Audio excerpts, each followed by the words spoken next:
السلام علیکم viewers, programme دیکھ رہے ہیں آپ براس ٹیکس اور میں ہوں آپ کی ہوسٹ معروف قریشی. ہمارے ساتھ موجود ہیں ہمارے اینالسٹ جناب زید حامد صاحب. السلام علیکم سر.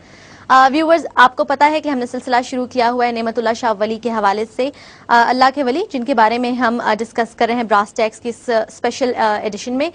دو جو ہیں ایپیسوڈ جس کی ہم لوگ ریکارڈ کر چکے ہیں، آج اس سلسلے کی تیسری کڑی ہے. تھوڑا سا ہم بریف بیک گراؤنڈ پہلے اس کا لے لیتے ہیں کہ ہم نے کہاں تک واقعات جو ہیں وہ ڈسکس کیے ہیں، اور انفیکٹ سینٹرل ایشیا تک جو ان کی پریڈکشنز تھی وہ ہم ڈسکس کر چکے تھے. وہاں سے آگے آج دیکھتے ہیں کہ زید صاحب ہمیں کیا بتاتے ہیں. جی زید صاحب. یہ دیکھیں، جس طرح معروف آپ نے کہا کہ ہم آلموسٹ 19 سینچری کے آخر میں پہنچے ہوئے ہیں اس وقت. ایشیا وسطی میں جو گریٹ گیم کھیلا گیا تھا، جو رشینز اپنی ماسکو اسٹیٹ سے نیچے اترتے ہوئے سینٹرل ایشیا میں اور داغستان اور مسلمانوں کے ان علاقوں پر کہ جو ایشیا وسطی کہلاتے تھے، ماوراء النہر، دریا کے پرلی پار کے علاقے، تو ان سارے علاقوں پر قبضہ کرنے کے بارے میں جو پریڈکشنز نعمت اللہ شاہ ولی نے کہی تھی، ان کو مکمل کرنے کے بعد آج ہم اس سے آگے چلتے ہیں. Let's see what he says. 19 century کے آخر میں ترکی میں سلطان عبدالحمید گزرے ہیں. یہ جو گریٹ سلطان، خلافت عثمانیہ اس وقت سک مین آف یورپ ضرور کہلاتی تھی، یعنی ایک ایسی سلطنت تھی جو کمزور ہوتی جا رہی تھی اور چاروں طرف سے خلافت عثمانیہ پر حملے ہو رہے تھے. اس کے باوجود سلطان عبدالحمید ایک بڑی غیرت مند اور بڑے دلیر حکمران تھے.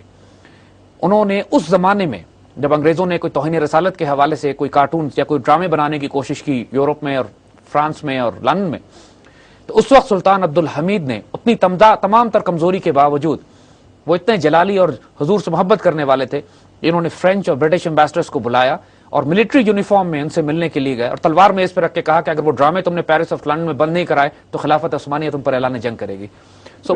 اور اسرائیلیوں نے، اس وقت یہودیوں نے سلطان عبدالحمید سے کہا تھا کہ ہم کو اسرائیل کا جو علاقہ ہے، فلسطین کا علاقہ، ہمیں فروخت کر دیجئے. تو سلطان عبدالحمید نے اس میں جلال سے آ کے کہا تھا کہ میری لاش کے اوپر تم بنا سکتے ہو، میرے ہوتے ہوئے فلسطین میرے ہاتھ سے مسلمانوں کو تمہارے پاس نہیں جائے گا. تو سلطان عبدالحمید کے بارے میں نعمت اللہ شاہ ولی نے حیرت انگیز طور پر ان کا نام لے کر جو پریڈکشن بشارت کی، ان کے بارے میں بتایا. وہ کہتے ہیں کہ اسلام میں ایک بادشاہ جس کا نام عبدالحمید ہوگا، ایران کے شہنشاہوں کی طرح بڑا عادل ہوگا. یعنی فارسی میں ہے از بادشاہ اسلام عبدالحمید نامی چونکہ قباد کسرا عادل شاہ زمانہ. وہ ایک بادشاہ گزرے گا کہ جو عادل بادشاہ ہوگا، جو کہ عدل کے ساتھ حکومت کرے گا، اور عبدالحمید اس کا نام، یعنی باقاعدہ نام تک اس کا انہوں نے لیا. بالکل. سلطان عبدالحمید کے زمانے میں بہت زیادہ سازشیں خلافت عثمانیہ کے خلاف شروع ہو گئی تھیں. جیسے ہم نے کہا کہ یہودیوں نے جب یہ دیکھا کہ سلطان عبدالحمید اب فلسطین کا علاقہ ہمیں نہیں دے رہے ہیں، تو انہوں نے اس کے بعد برٹش امپائر سے نیگوسیشن کی، بات چیت کی، سازش کی کہ اب خلافت عثمانیہ کو توڑ کے چھوٹا کرنا پڑے گا، اور توڑنے کے بعد جو علاقے خالی ہوں گے اس میں اسرائیل کی ریاست قیام ہوگا.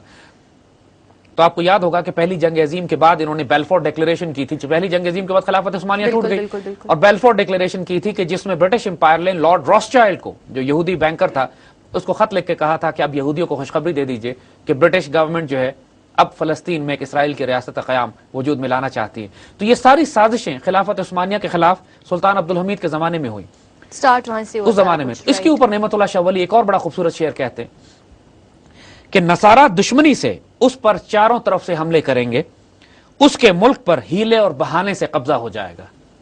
یعنی سلطان عبدالحمید کا ذکر وہ یہ کرتے ہیں کہ براؤ نصارہ آدا بہر سو غلو نما پن پس ملک او گیرن از ہیلا و بہانہ. جو عیسائی ہیں چاروں طرف سے حملے کرنا شروع کریں گے اس کے ملک کے اوپر، اور چکر سے، فراڈ سے، فساد سے، دھوکہ بازی سے اس کے ملک پر قبضہ کرتے چلے جائیں گے. اور یہ ساری کیمپین ہم نے خلافت عثمانیہ کے لیے 20ویں صدی کا آغاز ہی تھا کہ خلافت عثمانیہ کے خلاف ایک سے ایک سازش شروع ہو گئی تھی.